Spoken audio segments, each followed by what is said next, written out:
नमस्कार, स्वागत है आपका दृष्टि न्यूज उत्तराखंड में। मैं आपके साथ संदीप अग्रवाल। दोस्तों, जैसे कि आपको पता है, हम समय समय पे आपकी मुलाकात कराते रहते हैं। तो आज भी हम आपकी मुलाकात करवाने जा रहे हैं रमेश जोशी जी से। रमेश जोशी से मुलाकात करवाने से पहले हम आपको बता दें कि ये पिछली 2 योजना में पार्षद रह चुके हैं और इनके कार्यकाल में सोलानीपुरम का विकास दिन दुगना रात चौगुना हुआ है। और अब ये तीसरी बार भी चुनाव मैदान में है और इस बार चुनाव मैदान में है ये भाजपा के टिकट पे। जोशी जी, सबसे कि भाजपा के टिकट पे आप ये चुनाव लड़ रहे हैं, जबकि कांग्रेस हुआ करते थे। क्या आपको? जी नहीं, मैं करीब 10 वर्ष हो गए मेरे को। और मैंने आदरणीय नरेंद्र मोदी जी और हमारे पुष्कर सिंह धामी जी हैं, उनके जो विज़न थे और देश के प्रति जो उनके कार्य थे, उनको देखते हुए, क्योंकि मैं भी समाज सेवाओं में निरंतर लगा रहता हूं, तो मैं उनसे प्रभावित होकर मैंने पिछली बार जब मैं निर्दलीय चुनाव लड़ा था, तो उसके बाद मैं इन सभी लोगों से प्रभावित होकर मैंने भारतीय जनता पार्टी का विधिवत उसका सदस्यता ले ली थी।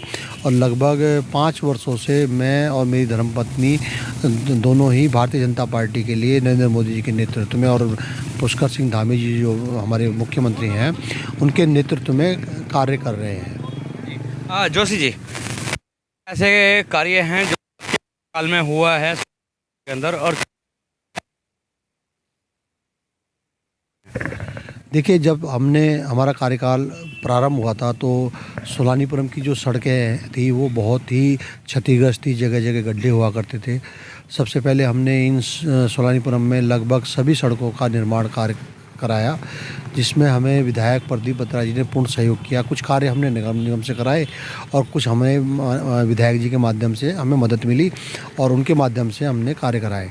उसके अलावा जो यहाँ पर एक बहुत गंभीर समस्या थी, कुत्तों और गाय जो आवारा पशु हैं, उनके घूमने के लिए ये छोड़ दिए जाते थे, उनकी जगह नहीं थी। तो उसके लिए भी हमने संघर्ष किया सभी पार्षदों के साथ मिलकर। जो सालियर है वहाँ पर एबी सेंटर का निर्माण हो चुका है और गौशाला का भी निर्माण हो चुका है। अब केवल उसको वहाँ क्रियान्वित करना रह गया। ये बहुत बड़ी उपलब्धि है हमारे कार्यकाल की। और उसके अलावा जो आज जहाँ आप बैठे हैं, ये खलियान जगह है, इसके पास ही एक जगह है, वो थोड़ा गड्ढा है वहाँ पर। उस गड्ढे पर व्यवस्था थी कि 100 घरों का पानी वहाँ जाता था। लगभग 20 वर्षों से वहाँ पानी की निकासी नहीं होती थी। वो तालाब का निर्माण हो चुका था।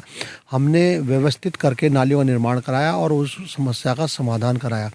इसके अलावा जो प्रेम कुंज से पानी मुख्य द्वार से प्रेम कुंज होते हुए सोलानीपुरम में और प्रेम कुंज में आता था, लोगों में जल भराव करता था, वहाँ दोनों जो पुलिया हैं उनका निर्माण करा के तुड़वा कर दोबारा से उनका ऊंचाई करवा कर जो नाले से पानी आता था उसको हमने पूर्णतः बंद किया।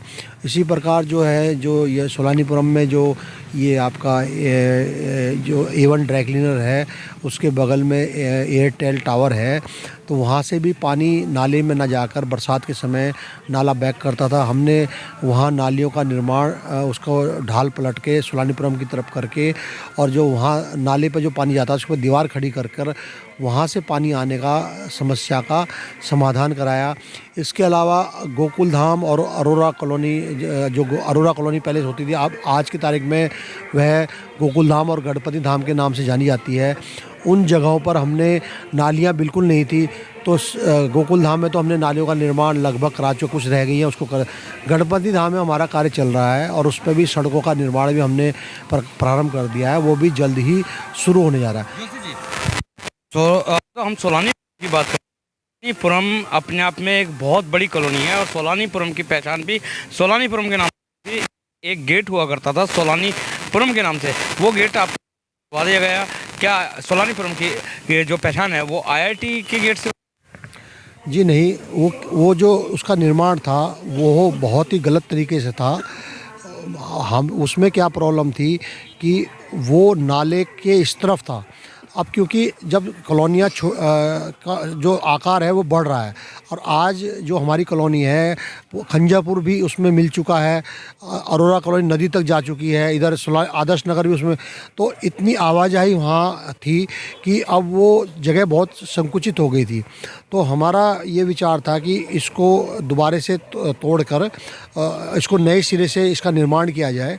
तो उसमें हमने क्या किया था कि प्रस्ताव हमने दे दिया था, तो कुछ लोगों ने उसमें विवाद पैदा कर दिया था हमारे साथ, वो हमारे उस निर्माण कार्य को, जबकि हमारा बोर्ड में प्रस्ताव पास हो चुका था, वो इस तरह का व्यवहार उन्होंने पैदा कर दिया था कि शायद बहुत विवादित चीज़ हो गई थी, जबकि हमारा सीधा विवाद आप बता रहे हैं किसने पैदा किया था, सोलानीपुरम के लोगों ने किया था या नगर निगम में पार्षदों ने किया था? कुछ पार्षद थे उसमें, मैं अब तो नाम नहीं लेना चाहता, कोई जो भी थे, क्योंकि मैं अब विषय को, कोई मेरा विषय नहीं है ये, क्योंकि वो कार्य अब ख़त्म हो चुका है। और निर्माण कार्य, जो गेट का निर्माण कार्य है, वो हम लोग अब करा देंगे, क्योंकि अब हमें कोई दिक्कत नहीं है।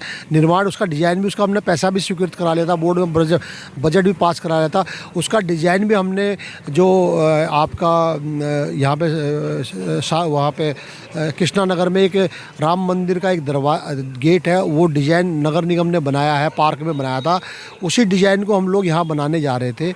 लेकिन क्योंकि ये विवाद बहुत दिनों से झगड़ा विवाद रहा, तो अधिकारी थोड़ा डर रहे थे इसको।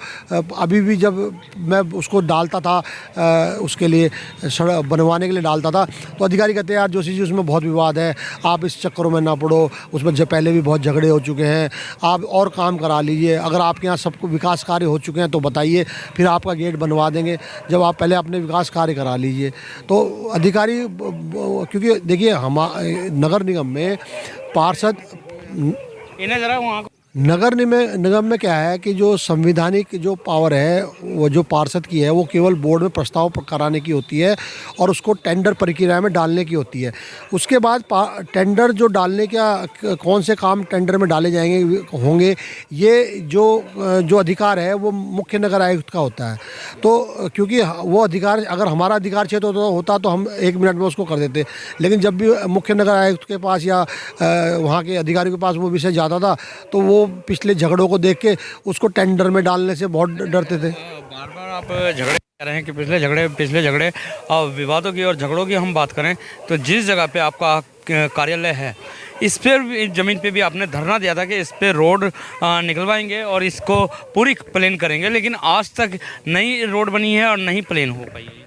देखिए इस पे जो सड़क बनाने का था, जब आज से 10 साल पहले हमने इसको करवा दिया था, जो ये विवादित, जिनका यहाँ इस पे विवाद था, उनसे हमने लिखित में भी करा दिया था, लेकिन सड़क का टेंडर भी हो चुका था और काम भी प्रारंभ हो गया था। ये जो आप देख रहे हैं मिट्टी के ये ढेर दिखाई दे रहे हैं, ये उसी दौरान के हैं। मिट्टी को साफ करके उसमें 20 फुट की सड़क बननी थी, दोनों तरफ नालियाँ बननी थी। PWD से काम प्रस्तावित हो गया, पास हो गया था, 3 दिन कार्य चला, लेकिन फिर विवाद करके इस सड़क को रुकवा। क्यों उत्पन्न हुआ इस सड़क पे? क्योंकि अगर जो विवाद की बात है तो बताई जाती है कि ये जो ज़मीन है भूमिधरों की है। देखिए इसमें अभी भूमिधरों की तो ज़मीन है ये, लेकिन अभी किसी के पोजीशन में नहीं है, अभी किसी को अधिकार नहीं है इस पर, ये किसकी है, अभी ये विवादित है, बार बार कोर्ट में विषय जाता है। अभी किसी को कोर्ट ने अधिकृत नहीं किया ये ज़मीन किसकी है, ना तो नगर निगम के पास अभी अधिकार है, ना अभी किसी के पास अधिकार है। अभी किसके पास क्या है कुछ नहीं पता अभी तो केवल विवाद, अभी तो विवादित, जब तक किसी को अधिकार नहीं होगा कि भाई ये ज़मीन आपको अलॉटेड करेगी, तब तक वो विवादित ही है। सरकार कहती है हमारे, नगर निगम कहते हैं हमारी ज़मीन है, कभी कोई दावा करता है। एक बार तो इसमें जो है बाउंड्री करके इसमें प्लॉटिंग, ज़मीन पे दावा है, वो कहते हैं हमारी दादा इलाही ज़मीन है और ये खलियानों की ज़मीन है, क्योंकि खलियानों की ज़मीन हुआ करती थी उस टाइम की ये ज़मीन है और उन्हीं के दादा परदादाओं के नाम पे चली आ रही है ये। देखिए ये विषय हमारा है नहीं, क्योंकि मैं तो, ना तो मेरे पास ज़मीन के कागज़ हैं, ना मेरे पास अधिकार क्षेत्र है। धरना दिया था ना, आप बोल रहे कि अधिकार नहीं है। नहीं, धरना तो हमारा सड़क, ये हमारा तो विषय था, ये जो सड़क है इसको हम यूज कर रहे हैं। हमारा धरना सड़क के लिए था कि हमें सड़क मिलनी चाहिए, ये पक्की होनी चाहिए। तो उस पर हमारा जो गांव के लोग थे उनसे हमारी मीटिंग हो गई थी, तो उन्होंने भी कहा भाई सड़क से हमें कोई दिक्कत नहीं, सड़क तो में अगर हमें भी ज़मीन कभी भविष्य में हमें मिल जाएगी, सड़क तो सभी के काम आएगी। सड़क अगर आप धरना सड़क के लिए देना चाह रहे तो हमें कोई इसमें ऐतराज़ नहीं है। तो उनसे बैठक करके हमने मीटिंग करके, कॉलोनी के लोग भी थे, एक सामंजस्य बना लिया था। तो उन्होंने कहा ठीक है आप 20 फुट की सड़क आप बना लीजिए और नालियाँ इस तरह से बना लीजिए। हमें उन्होंने लिखित में भी हमें दे दिया था, तो हमने वो सबमिट कर दिया था अधिकारियों के सामने कि भाई जो लोग इसमें विवाद कर रहे हैं उनकी तरफ से कोई विवाद नहीं है। उनका एक विषय था कि ये जो सड़क का नाम है हमारे हमारे पारिवारिक लोग हैं उनके नाम पे रख दिया जाए। तो हमने कहा कोई विषय नहीं है, नाम तो किसी के भी हो। हमने कहा आपका सम्मान है, आप लोग सम्मानित लोग हैं तो आपके नाम पे हो जाए, हमें कोई विषय नहीं था। हमारा विषय झगड़े का ऐसा कोई विषय नहीं है। हमारा तो केवल ये विषय था कि इस सड़क को हम लोग करीब 25 साल तो मुझे सोलानीपुरम में हो मैं इस्तेमाल कर रहा हूँ। उससे पहले भी ये करीब 100 साल से ये सड़क का इस्तेमाल लोग कर रहे हैं। तो इसमें आप देख रहे हो कि बिजली खंभे भी जा रही है, नाली भी बनी हुई है सारी। तो हमारा विषय था, उसमें वो मान गए थे। लेकिन उसने किसी ने फिर दोबारा से डीएम साहब को किसी कोई होगा, मैं पता नहीं कौन था, उन्होंने डीएम साहब को सूचना भेज दी कि साहब इसमें तो विवाद है, कैसे सड़क बन सकती है, जो कोर्ट में केस चल रहा है बिना कोर्ट। हमने आपसी सहमति से वो करा था कि भाई इसमें हमें कोई एतराज़ नहीं, जो झगड़ा कर रहे थे तो आपसी सहमति। तो उन्होंने डीएम साहब पे वहाँ शिकायत पहुँचा दी कि साहब जब इसमें कोर्ट में केस है तो कैसे सड़क बन जाएगी। तो डीएम साहब ने वहाँ जांच बैठवा के इसको काम को रुकवा दिया। जोशी जी, अभी आपने बातों बातों में कहा है कि मोदी जी की नीतियों से प्रेरित होकर भाजपा ज्वाइन की। अगर तो बात करें हम रमेश जोशी की, तो रमेश जोशी देखने में छोटे से हैं लेकिन बहुत जिगरा रखते हैं। और जब 2014 में भाजपा सरकार बनी थी, भाजपा के प्रधानमंत्री नरेंद्र मोदी जी ने कहा था कि सबके अकाउंट में 15-15 लाख रुपए आएंगे। एक आप ही थे जो मोदी जी के खिलाफ एफआईआर कराई थी कि 15 लाख रुपए किसी भी खाते में नहीं आए। देखिए विषय क्या होता है, जब हम पार्टी लेवल पे होते हैं तो पार्टी के विषय को रखते हैं, ठीक है ना। उस वक्त मैं कांग्रेस में था तो मेरा एक आदत है, मेरे जीवन में मैंने एक चीज़ सीखा है, जहाँ आप हैं ईमानदारी के साथ रहो। और आपने किसी को छोड़ दिया तो ईमानदारी छोड़ दो उसको। विचारधाराएं भी आदमी की समय के अनुसार बदलती रहती हैं, ठीक है ना। क्योंकि हमें जो विचारधारा तो कहीं ना कहीं आपकी सही थी जोशी जी, क्योंकि गरीब आदमियों के अकाउंट में 15-15 लाख रुपए आने थे जो कि नहीं आए। देखिए मोदी जी के कारण ऐसा कोई विषय नहीं था कि 15 लाख का कोई विषय रखा गया था या कोई ऐसा विषय था। अब हम लोगों ने, क्योंकि मोदी जी एक ऐसा ब्रांड है हमारा जो देश को आगे ले जा रहे हैं। इस वक्त कहीं भी आप देख ले, क्योंकि मैं राजनीतिक व्यक्ति पार्टी कांग्रेस से रहा, मेरा पृष्ठभूमि पहले कांग्रेस की थी, मैं इस बात से कोई इनकार नहीं कर रहा। लेकिन क्या है कि उसके साथ साथ मेरा पहला कर्तव्य है समाज के लिए कार्य करना, लोगों के लिए कार्य करना। कहीं मैंने कांग्रेस में भी मैं रहा तो मैंने ज़मीन पे ही काम किया, मैंने कभी ऐसा कोई काम नहीं किया, उसमें भी संघर्ष लोगों के लिए किया है। तो आज भी मेरा संघर्ष, जब मुझे लगा कि मोदी जी का नेतृत्व तो समाज को आगे बढ़ाने का कार्य कर रहा है और हमारे मोदी जी और हमारे ये धामी जी अच्छा कार्य कर रहे हैं और इनके साथ मिलकर हम तालमेल बना के, और उसी का नतीजा आप देख रहे हैं। जब से मैंने यहाँ भारतीय जनता पार्टी की ज्वाइनिंग मैंने करी है, हमारे यहाँ विकास की गंगा बह गई है। पूरे विकास, अगर हम लोग इतना जो भी विकास कर रहे हैं सब उन्हीं की देन है।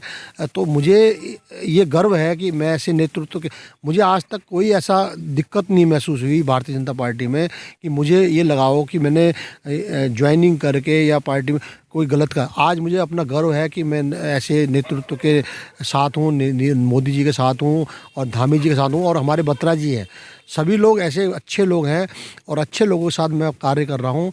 ये आज मैं अपने को गौरवान्वित महसूस कर रहा हूँ। चलते चलते एक लास्ट सवाल, आप 2 बार के पार्षद रह चुके हैं, धन बल की कमी नहीं होगी, लेकिन फिर भी आपने उसी विवादित ज़मीन में ही कार्यालय बनाया है और कार्यालय भी ऐसा कि सिर्फ खाली एक टेंट। देखिए क्योंकि ये जो सोलानीपुरम है, ये जगह हमारी ऐसी जगह है कि सभी लोग इसको इस्तेमाल करते हैं। आपने देखा होगा दिवाली के मतलब इस कार्यों में कोई इसमें विवाद नहीं है किसी भी, मतलब किसी का मालिकाना का हक तो है नहीं। अब टेंट है, ये 10 दिन लगेगा, 15 दिन लगेगा, चला जाएगा यहाँ से, कोई ऐसा किसी का मालिकाना हक तो किसी का है नहीं। अभी जब तक, अब ये बगल में एक ज़मीन है, ये बगल में है और जगह भी जो खाली, पहले मेरा टेंट वो सामने जो एक वहाँ पे बाज़ार में एक व्यापारी थे उनके यहाँ मैंने लगाया था। इसलिए उठाया है कि रमेश जोशी चुनाव लड़ते हैं, कार्यालय पक्का नहीं बनता है, हमेशा टेंट के द्वारा ही बनता है। क्योंकि जब पहली योजना में थे, फिर दूसरी योजना में थे, अब तीसरी योजना में, ये इसका क्या राज है? क्या जीत का मूल मंत्र यही है कि टेंट लगा के कार्यालय बनाओ? नहीं, टेंट का नहीं है। मैं तो ज़मीनी आदमी हूँ, सड़कों पे रहता हूँ। आपने देखा होगा मैं कभी भी स्कूटी मेरी चलती रहती है। मैंने 5 साल जो है निरंतर कोई मेरे घर नहीं आता काम के लिए। जब भी कोई आता है, भाई साहब मैं आपके पास आ रहा हूँ। अगर किसी ने, मैं किसी को, ना तो मेरे अंदर राजनीति का विषय है, ना मैं अपनी भावनाओं को इस तरह पर रखता हूँ।